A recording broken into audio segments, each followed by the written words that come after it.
Vision is the rarest commodity in the world. And vision is the greatest deliverer of value that the world has ever seen. And dollars follow value. So most people think hard work is what constitutes value. But the thing is, I grew up in a coal mining town. Do you think that there's people that work harder than coal miners? I mean, coal miners work pretty damn hard. But how many coal miners do you know that are extraordinarily wealthy? How do you protect the downside of your investments? How do you start creating strategies to manage risk? And I don't want you just to wait for 30 years because compound interest kind of takes 30 years to do something. If you look at compound interest, it's usually one of these things where it's like, okay, the first few years it's good, but then it's always this last 10 years where you get that growth curve and that hockey stick kind of thing. Well, what if we could just get you there in 3 to 7 years? Wouldn't that be better? That's what we're here to do. 3 to 7 years. 3 years, if you're already really frugal, you're saving all your money and we help you with the better methodology. 7 years if you're kind of addicted to lifestyle like me. I'm the 7-year guy. It took me 7 years because I like the finer things and I believe a luxury once enjoyed becomes a necessity. You know? Yeah. You start hanging out with people and they introduce you to certain foods and it's really hard to go back to what you're eating before. You know? And I would tell you what I eat, but then animal lovers get mad, and that kind of stuff. But it's, there's just certain things that happen that it's really hard to go back from. I was in my mid-20s before I ever flew first class.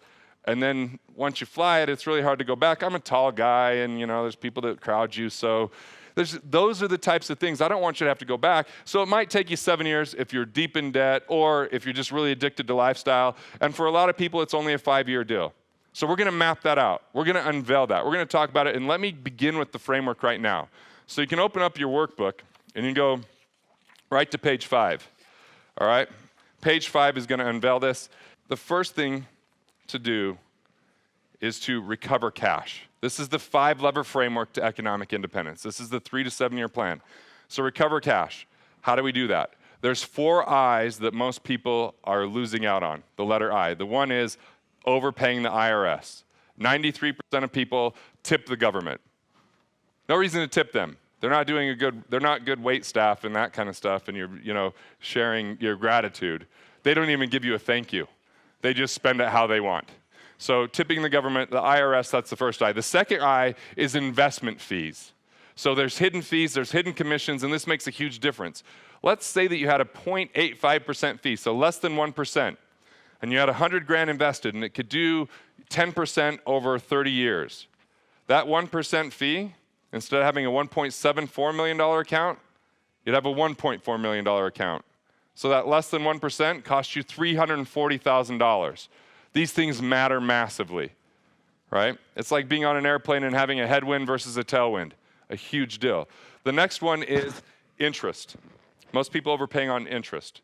So you can renegotiate interest rates, you can restructure loans, you can simply do what we call cash flow optimization. We'll take you through that tomorrow so that you can understand exactly how to reclaim that money that's going inefficiently to the institutions. Then the last one is insurance.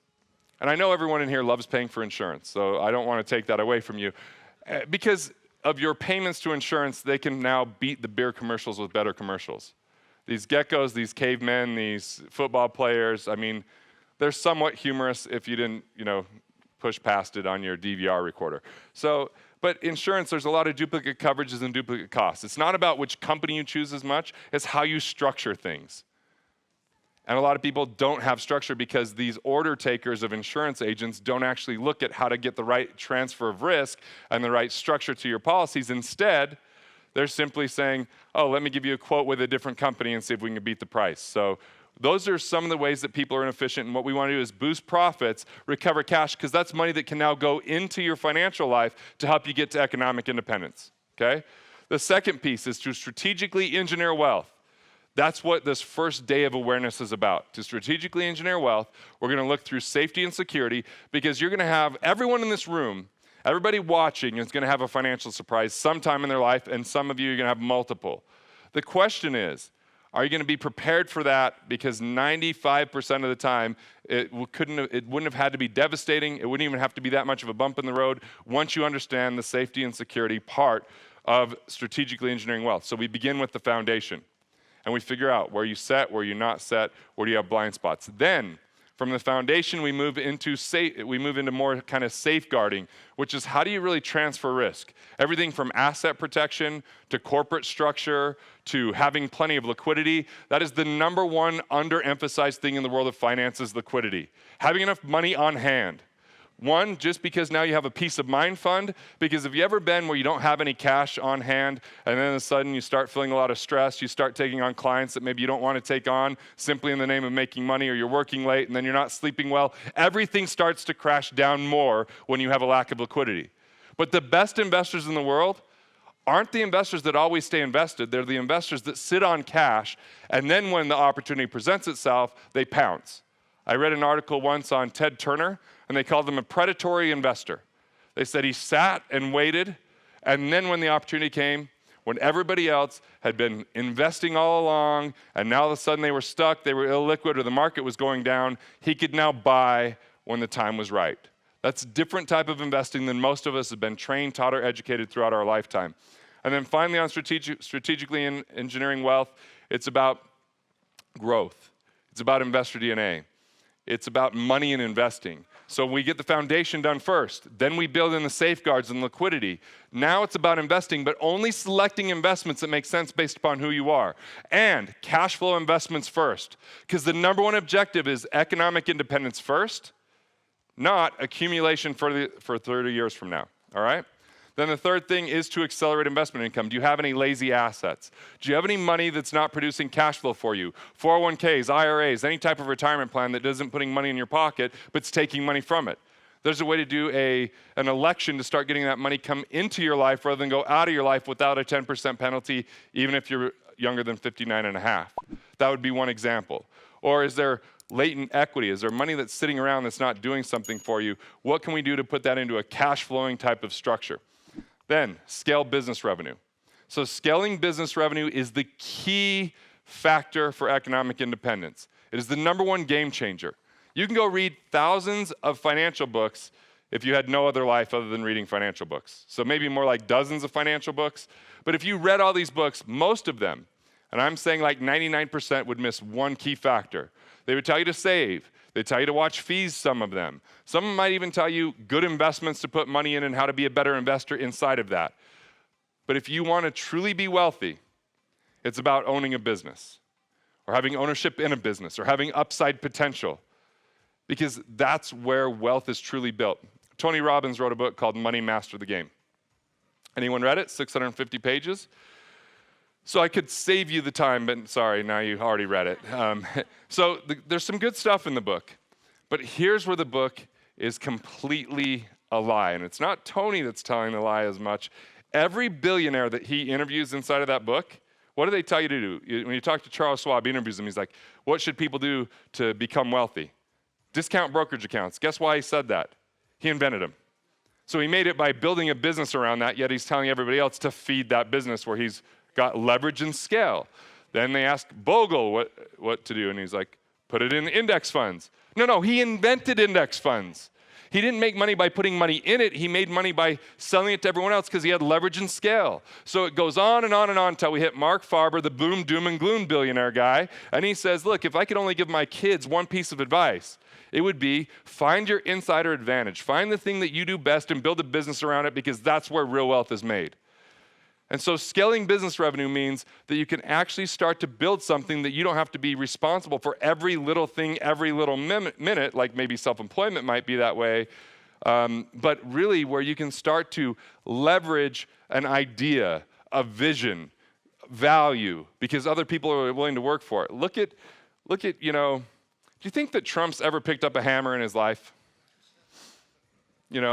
Yet he talks this big game about building the most beautiful and biggest buildings in the world. Simply, he's selling a vision which has a lot of leverage and scale. That's why he gets a lot of attention, but people are excited to go and build these types of things and get paid for that. That's scale, right? Scale has to do with this. This is what it comes down to. The rarest commodity in the world, the rarest, is vision. Vision is the rarest commodity in the world. And vision is the greatest deliverer of value that the world has ever seen. And dollars follow value. So most people think hard work is what constitutes value. But the thing is, I grew up in a coal mining town. Do you think that there's people that work harder than coal miners? I mean, coal miners work pretty damn hard. But how many coal miners do you know that are extraordinarily wealthy? They didn't have a lot of vision. It's dark in there, right? They're crawling around. I mean, it's not an exciting thing. So it's just harder sometimes to sit and think about vision and make vision compelling enough that it doesn't sound like every mission statement that you've ever seen on every wall that is so blah, blah, blah and meaningless, like we're good at customer service, we care about our customers and all that kind of stuff. I'm talking about vision like JFK saying, we're going to land a man on the moon and return him safely home within this decade. That's vision. People showed up differently the next day.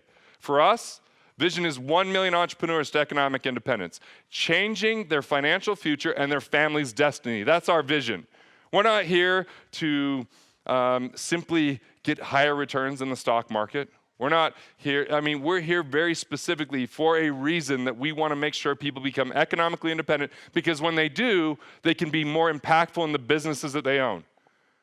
They can enjoy life a whole hell of a lot more than the stress of not having liquidity or having the market go down. I met with a business owner. He was worth $70 million at the time that I met with him. He had less than $1 million in his 401k, yet he was not sleeping at night, and his business was starting to suffer because of the losses that he was getting inside of his 401k because the market was going down at the time. He'd taken a 10% hit. And I said, well, why do you put money in the 401k in the first place? He goes, well, that's what my financial advisor tells me to do. And I'm like, how do they get paid? Oh, fees on the 401k. That's all that they're going to tell you to do. I'm like, let's talk about the best investments that you've ever had in your life. Number one, he owned an Andy Warhol painting that he sold early because of lack of liquidity. I'm like, if you would have held on to it, how much more is it worth now? He said, 3.5 times more. He was really good at buying wine. And I said, hey, if you make a mistake buying wine, you can drink it and you'll forget about the mistake. So it's a really good scenario there anyway. The third thing is he built a home that Oprah featured on when she used to have her regular show before the Oprah Winfrey Network, because of how smart of a home it was and how cool it was in St. Charles. And so I'm like, well, maybe those are better investments for you. And you know what? He abandoned funding a 401k. We used it to buy some land in Bali where he was going to build a nice little spread that he could have out there, and he's in Bali right now. And that was a lot more confidence, a lot more aligned with his investor DNA, stopped doing things that everyone else was telling him to do that even though it didn't feel like it was working for him, he felt guilty about, and he was indoctrinated in this accumulation philosophy. And guess what? Now he's able to focus on his business and have his business grow. Want to master your money? Want to figure out the things that you could do to improve your finances? Click here and check out more videos like this on Money Matters.